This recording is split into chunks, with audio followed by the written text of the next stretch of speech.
Welcome back to Jan Family DIY. Today we're going to show you how we redid a beautiful oak desk that we got off of Craigslist. One of those things I think you can get a really nice piece for a good deal. And sometimes it needs a little bit more than just a wash down and some love. This one was actually in pretty good condition. We just wanted the stain to match the other desk and the other furniture in the room. So we decided to sand it down and fix it up and make it look amazing for Angela to be able to do homeschooling and do her homework on and have place for her books and her agenda and her computer and everything. So it was amazing. And like I said, it's a good place to start if you need or Goodwill and some of those other shops, garage sales, to get a piece of furniture that's not new. It's kind of used, needs some love to work on.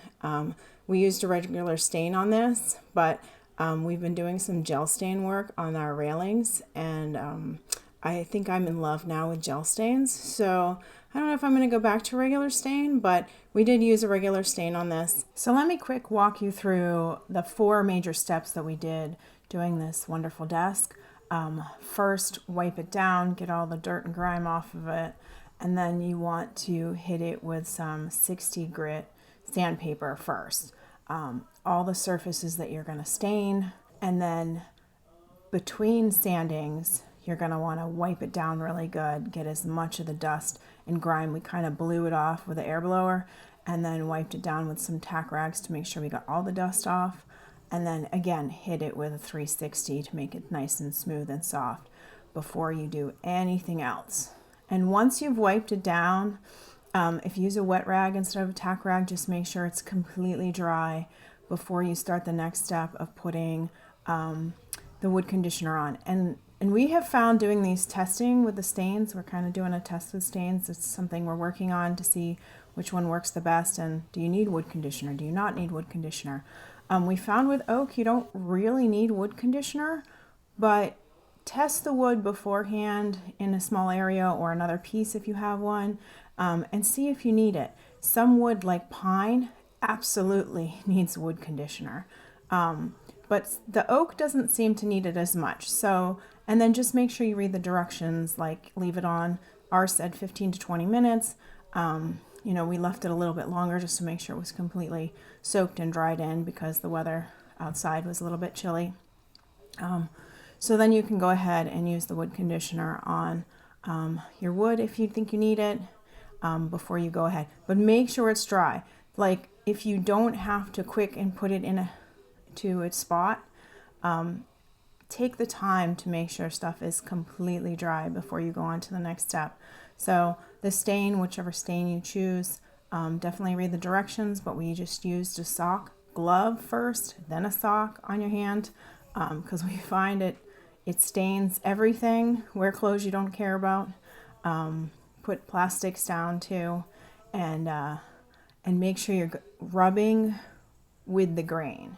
If you go against the grain, you're going to get some blotchiness. It's not going to look as nice. But if you go along the grain, rub it into the grain, you'll get those beautiful veins that will pop out, and it will just look amazing when it's done.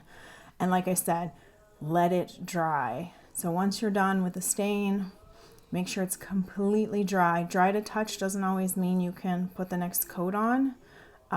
Doesn't always mean you can put poly on, so just make sure it's completely dry. If you need another coat, then go ahead and go back on with another coat. But if you're not in a rush, this is one of those things like the more you let it sit, make sure it's dry before you go to the next step, it's going to help you out, because you don't want to put poly on while it's still damp, and then you're going to get poly in the color in your poly, and then you'll be putting it on and it will not look very nice. So make sure it's dry. We let it dry overnight before we actually did the poly on it. And then one coat of poly, and then let that dry, and then light sanding, 360 grit paper, light sanding, make sure you get all that dust off, and then you can go ahead and apply a second coat if you think you need it, and then again let that dry at least overnight before you move it into a place.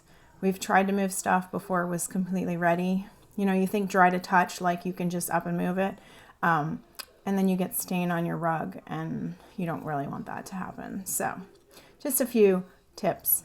And now watch, this is like the quick version of all these steps on how we did it, because we didn't have video of everything, but I tried to put as much of a picture together so you could see how you can do your own desk or piece of furniture that you got, and make it look fabulous. So here you go.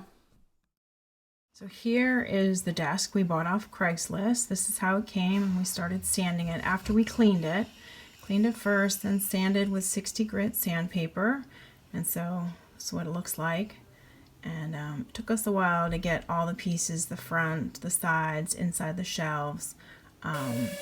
Once we got most of it sanded and wiped it down, then we went back with the 320 grit to make it nice and soft.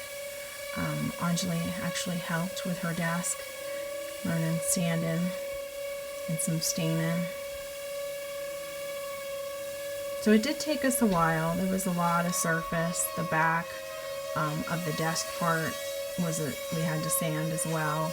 And this little triangle sander works well for corners. So once that was all done and wiped off, we used some sticky rags to wipe it. We went with the wood conditioner, and it just soaked it up and looked amazing. So we prepped it for stain. So we did the whole desk with the wood conditioner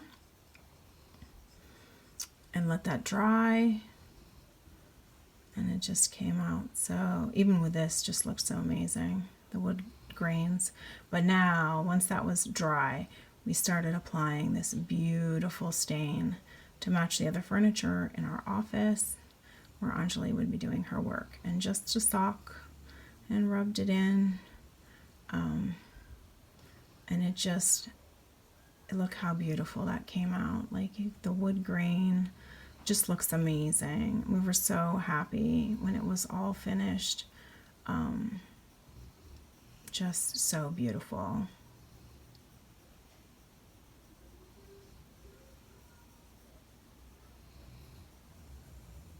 Look at that desk. And after we did 2 coats of poly, and now this is the beautiful desk for Anjali to do all her schoolwork, virtual schoolwork, and homework, and it looks amazing. We are so happy with how it came out. So I hope you enjoyed watching this. This was amazing. It didn't actually take us very long to sand it down and stain it and to bring it upstairs for Anjali to use it. But we are so happy with how it turned out. If you like projects like these, we're still working on some other ones in our house, like the railing on our steps behind me. We actually finished the staining. We're working on painting. Then we need to rip up carpet. So that's a project that's upcoming. So look out for that. And if you haven't seen our wonderful Fix Up Your Beautiful Ottoman for $25 video, I'll put that link at the end of this video so you can watch that as well. That came out amazing, and we were so happy with it. Like I said, this stuff we are not contractors. We are just, family people. And like I said, we watch a lot of YouTube and get some ideas and try stuff on our own. And this is what comes out of it. So we've been doing a lot of projects since COVID. And so we're going to try to post some of the projects we've been working on. So every week there'll be one project and at least a tip or two. And then you can also check out our other channels, Grow with the Jan Family or Jan Family German Shepherds if you love puppies. We have a litter coming up soon. So I hope you enjoyed this as much as we did, and see you soon. Bye.